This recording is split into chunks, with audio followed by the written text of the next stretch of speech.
Hey guys, Ryan here, back again with another video, and this time I'm going to be in the AT15. Now the reason I'm playing the AT15 here is I had the times 3 XP boost from the autumn games, and I was also using 5 times XP boost that I had saved up, because I desperately was trying to get off this tank. It was painful to play. So, I will fire a lot of premium in this game as well, but just bear in mind that I just honestly didn't care about silver. I just had to have a good game so I could get as much XP as possible. So the AT15, genuinely one of the worst experiences I've ever had playing World of Tanks. It's very slow, it has 0 armor, most tier 8s and higher will shoot straight through the front of you, tier 7 and 6s can also shoot through the front of you if they know where to shoot, and that's not even counting the weak point on top. But the gun has great aim time, good accuracy, and really nice DPM, but low alpha. And like that causes an issue, because even if you've got high DPM, fighting against higher tier tanks doesn't really work too well, but if you're fighting against tier 6s, that combo of high DPM and the low alpha actually isn't really that much of an issue and actually works really well against lower tier tanks. So I'm in a platoon, I've got Spandex here trying to push me, not just making any difference, and my plan is there's 2 artillery, I'm going to head to the sand dune just in front and hopefully use that to protect me from artillery. I have also noticed they have a lot of TD, so I'm expecting them to have a few people at their base camping. One of the light tanks is already dead, which is nice because it means I'm not going to get spotted on the way over to the hill. Because the worst thing that could happen is for me to get spotted early before I get to the cover and have artillery shoot me. So at this point I've told Spandex he can leave, there's no point trying to push me, I'm too slow, there's literally no point. I'm just going to climb this hill, use the 10 degrees of gun depression and try and get shots out. As you can see, it's not the most exciting tank to watch, get into position.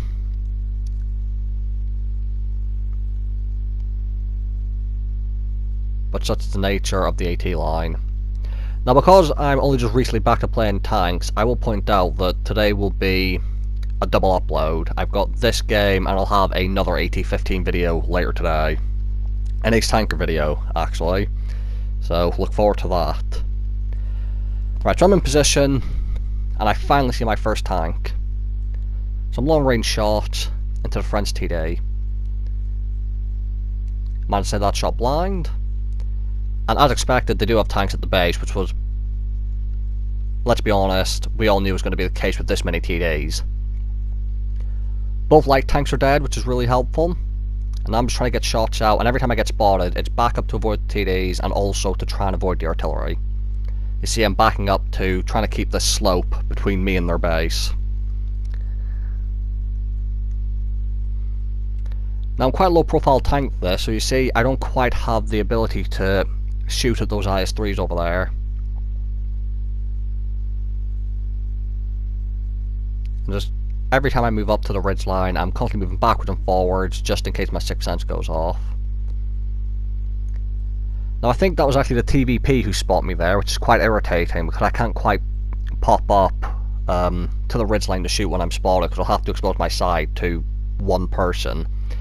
Which again, when you're playing turretless TDs, is the risk of it. Even though, this being a turretless TD, it does have really good gun traverse left and right, which is makes it slightly better, I suppose, but it's still not pleasant.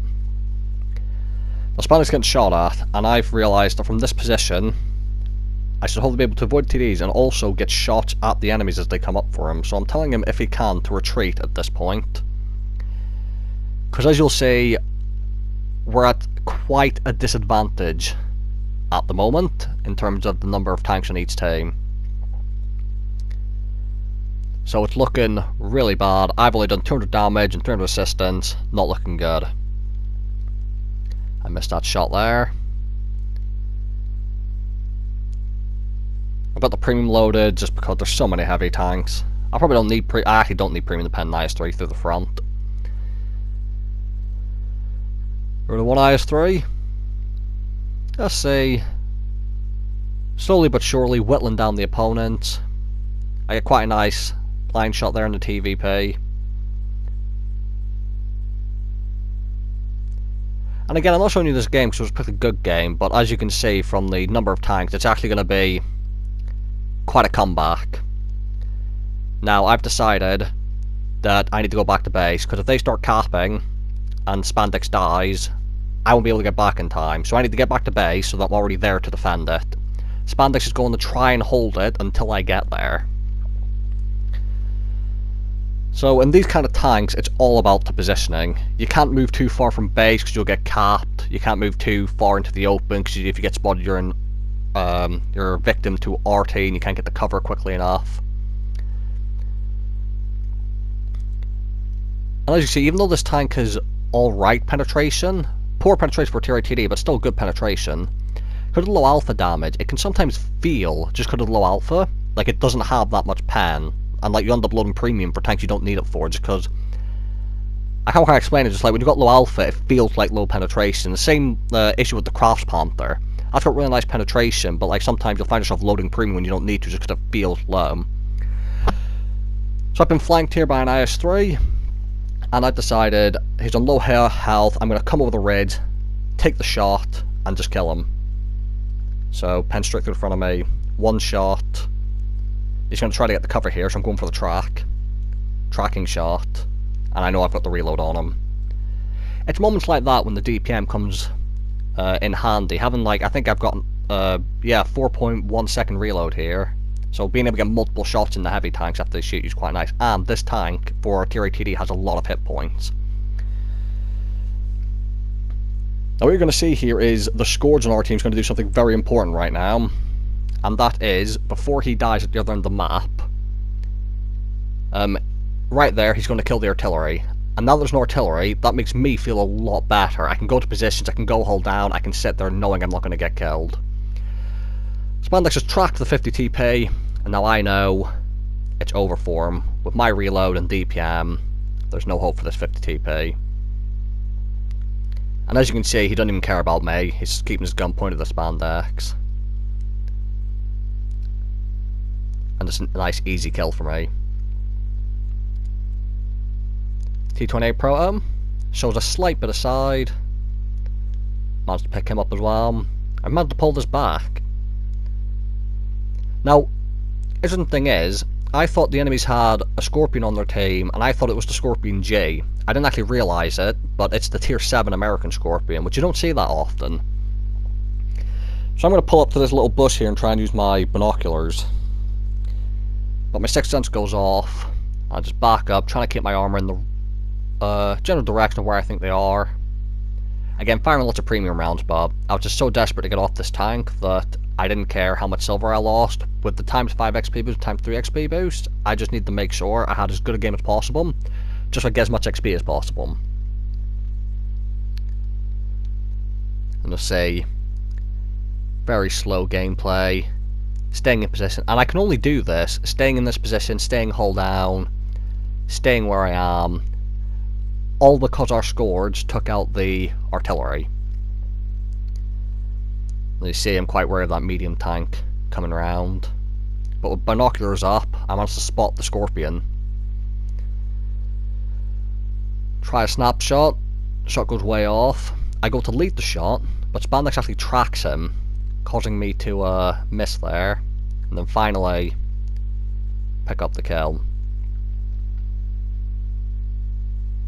French TD manages to pen me there, but I've got plenty of hit points. Again, one of the advantages of this TD. And the medium tank's coming around, on quite a bit of health, but this is where the rate of fire comes in. Hit him once, and now I want to track him before he gets round me.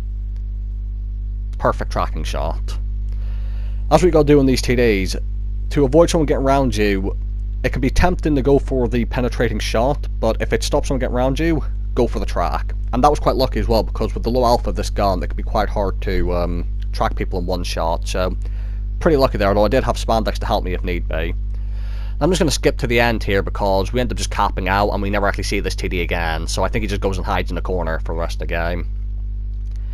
Another one of the most interesting games, you're going to see actually the game was a lot closer than you think, because no one on the enemy team did 0 damage, but you're going to see that 6 of our team did 0 damage, including the top tier heavy tank. So, one of the best results I had in this tank, 3,350 damage, 6 kills and a little bit of assistance, and our T32A Proto did great work at 4,000 damage, and that Scourge killing that artillery really helped me out there.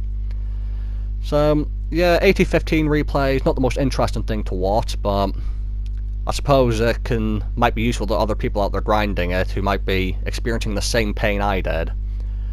So, thank you guys for watching, and I'll have a Ace Tanker video up in the AT15 for you later. See you in the next video.